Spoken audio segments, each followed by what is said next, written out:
നമ്മൾ പറിച്ചെടുത്ത ഇലകൾ കൊണ്ട് തോരനൊക്കെ ഉണ്ടാക്കി കഴിഞ്ഞു. കണ്ടോ? നമുക്ക് ആ ഇല പറിക്കാനായിട്ട് പോകാം. ഇതാണ് നമ്മൾ പറഞ്ഞ ഇല, കോവീസിൻ്റെ ഇലയാണ്. പക്ഷേ ഇത് നിറച്ചുണ്ട്. ഇനിയും പറിച്ചില്ലെങ്കിൽ അത് മൊത്തം നശിച്ചു പോകും. അപ്പോൾ അതുകൊണ്ടാണ് ഓർത്ത രാവിലെ തന്നെ പിന്നെ ഒരു കോവീസിൻ്റെ ഇല വെച്ചുള്ള തോരനായിക്കോട്ടെ എന്ന് ഓർത്തു. അങ്ങനെയാണ് ഇപ്പോൾ ഇല പറിക്കാൻ വന്നത്. മിക്കവാറും ഇല നല്ല ഇലയാണ്, ചില ഇല മാത്രം കൊള്ളുക. ഇല കണ്ടോ? അപ്പുറയൊക്കെ ചീര നിൽപ്പുണ്ട്. ചീര മുഴുവൻ പൂത്തുപോയി. ചീര പാകി കിളിപ്പിച്ച് നന്നായിട്ട് എടുത്തെന്ന് മാത്രമേ ഉള്ളൂ. കറിയൊന്നും വെച്ചില്ല. 1-2 പ്രാവശ്യം കറിയൊക്കെ വെച്ച്. ഈ സ്ഥിരം നമ്മൾ മലയാളികളല്ലേ, സ്ഥിരം നമ്മൾ എന്തെങ്കിലും കറി വെച്ച് കഴിഞ്ഞാൽ നമുക്ക് പിന്നെ അത് പിടിക്കുകയില്ല. 1-2 ദിവസം വെക്കും, പിന്നെയും മാസങ്ങൾ കഴിയുമ്പോൾ വേണേ ആ സാധനം വീണ്ടും തപ്പാൻ ചെല്ലും. ഉറപ്പല്ലേ? കറക്റ്റല്ലേ ഞാൻ പറഞ്ഞത്?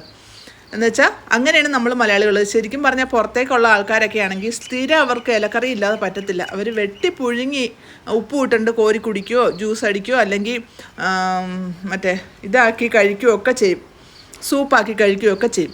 പക്ഷെ നമുക്കതൊന്നും ഇറങ്ങത്തില്ല. നമുക്ക് ഇച്ചിരി മീനും ചോറും അല്ലെ ഇറച്ചി, ഇങ്ങനെയൊക്കെയാണ് നമ്മൾ മലയാളികൾ കാണിച്ചുകൊണ്ടിരിക്കുന്ന പരിപാടി. അതുകൊണ്ടാണ് നമുക്ക് അസുഖമൊക്കെ ഇങ്ങനെ മാറാതെ നിൽക്കുന്നത്. അപ്പോൾ ഈ ഇല മുഴുവൻ നമുക്ക് പറിച്ചെടുക്കണം.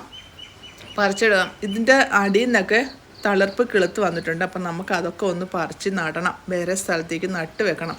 കാര്യം ഇതേ തന്നെ നിർത്തിയിട്ടുണ്ട്. ഇത് മൊത്തം നശിച്ചു പോകും. അതുപോലെ കാട് പോലെ ഇങ്ങനെ കിളുപ്പായിട്ട് വന്നേക്കും. അവിടെയൊക്കെ ഇത് കണ്ടോ, ഇതുപോലെ കിളുത്ത് വന്നേക്കുവാണ്.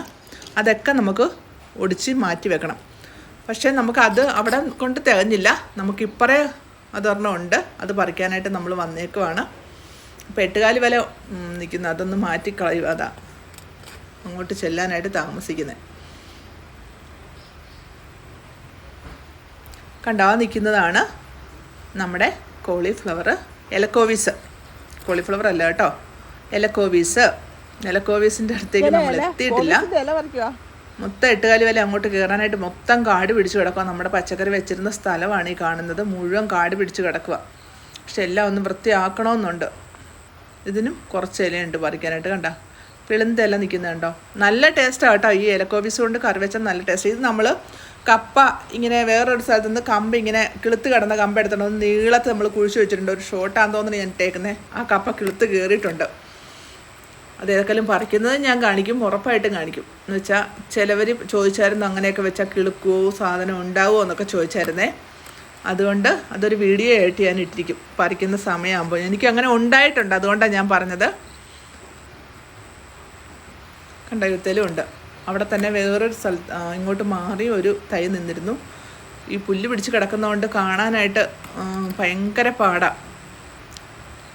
മുഴുവൻ പുല്ല് പിടിച്ച് നാറി കിടക്കുക. എന്തെല്ലാം ഗുണമുള്ള ഇലകളാണെന്നറിയാവോ. പക്ഷെ നമുക്ക് മലയാളികൾക്ക് ഇതൊന്നും വേണ്ട. കഴിക്കുന്നത് ഇഷ്ടമേ ഇല്ല. മീനുണ്ടേലേ ഇറങ്ങത്തുള്ളൂ. ഇങ്ങനെയാണ് എല്ലാവരുടെയും ഒരു രീതി. ഈ പറഞ്ഞ ഞാനും അങ്ങനെ തന്നെയാണ് കേട്ടോ. പക്ഷേ എനിക്ക് അത്ര വലിയ വേണ്ട. എന്നാലും 1-2 ദിവസം കൂടെ ഇച്ചിരി മീനും ചോറും കിട്ടിയില്ലെങ്കിൽ പറ്റത്തില്ല. ഡെയിലി മീനും ചോറും കണ്ടാലും കഴിക്കും കേട്ടോ. പക്ഷേ എല്ലാവർക്കും ഏകദേശം എനിക്ക് അറിയാവുന്നവർക്കെല്ലാം ഈ മീനും ചോറും അതൊരു പ്രത്യേകതയാണ്. നമ്മൾ മലയാളികൾക്ക് അതൊരു പ്രത്യേകതയാണ്. അതിൻ്റെ ഇപ്പറേ നിന്നതും കൂടെ ഞാൻ പറിച്ചെടുക്കുവാണ്. അത് പറിച്ചിട്ട് വേണം നമുക്കിന്നൊരു തോരൻ വെക്കാനായിട്ട്.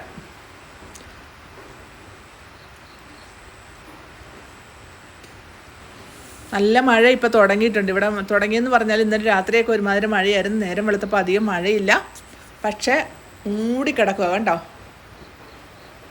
തെളിച്ചവേ ഇല്ല, ഇരുണ്ട് മൂടി കിടക്കുവാണ്. ഉടനെ മഴ തുടങ്ങുന്ന ലക്ഷണമുണ്ട് കണ്ടിട്ട്. ചെറുതായിട്ടൊന്ന് തോർന്നതേ ഉള്ളൂ. ഇനി എന്ന് വെച്ചാൽ തുണി ഉണങ്ങാനാണ് ഏറ്റവും പാട്. ഇത് നമ്മൾ ഒരു കപ്പ തൈ പറിച്ച് വെച്ചതാണ്. അത് ഇതേ മേളിൽ നിന്ന് കിളുത്ത് വരുന്നുണ്ട്. ഇലയൊക്കെ പൊഴിഞ്ഞു പോയി. കപ്പ തൈയായിരുന്നു അത് പറിച്ചത്. ഇത് നമ്മുടെ പൊന്നാങ്കണ്ണി ചീര കേട്ടോ. വന്ന വഴിക്ക് ഞാൻ നിങ്ങളൊന്ന് കാണിച്ചെന്നേ ഉള്ളൂ. നമ്മുടെ പൊന്നാങ്കണ്ണി ചീരയാണ്. ഇത്ര ഇല നമുക്ക് കിട്ടിയിട്ടുണ്ട്. നമുക്കിത് പെട്ടെന്നൊന്ന് അരിഞ്ഞെടുക്കാം. കണ്ടോ? ഇതിലിട്ടാണ് അരിയുന്നത്. പെട്ടെന്ന് അരിഞ്ഞ് കിട്ടും കേട്ടോ. ഇതുപോലെ നമുക്ക് പെട്ടെന്ന് അരിഞ്ഞ് കിട്ടും.